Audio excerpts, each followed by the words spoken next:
Welcome to Man Does Tech, where I solve the problems you didn't even know you had. You start by importing both your video and the music file into your editor so you can hear them together. You need the right file type and confirmed license. This avoids takedowns later. Once imported, place the music on a dedicated audio track beneath your video.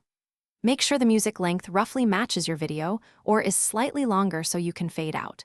While doing this, keep an eye on levels to avoid clipping before any detailed mixing. Next, you balance the music with spoken audio. Lower the music to a comfortable reference level so dialogue remains clear. Use an envelope or keyframes to duck the music under speech. This makes dialogue intelligible without muting the track. If music clashes sonically, apply a gentle high pass or reduce mids so voices sit on top. Then edit the music to match scene pacing, trim, loop, or add markers where transitions or hits should occur to reinforce visuals.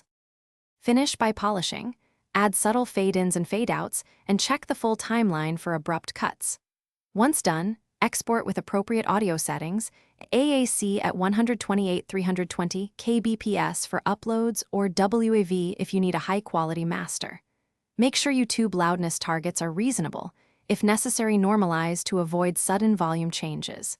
If the upload gets flagged, don't panic. Review your license documentation and either dispute with proof or swap the track for a properly licensed alternative.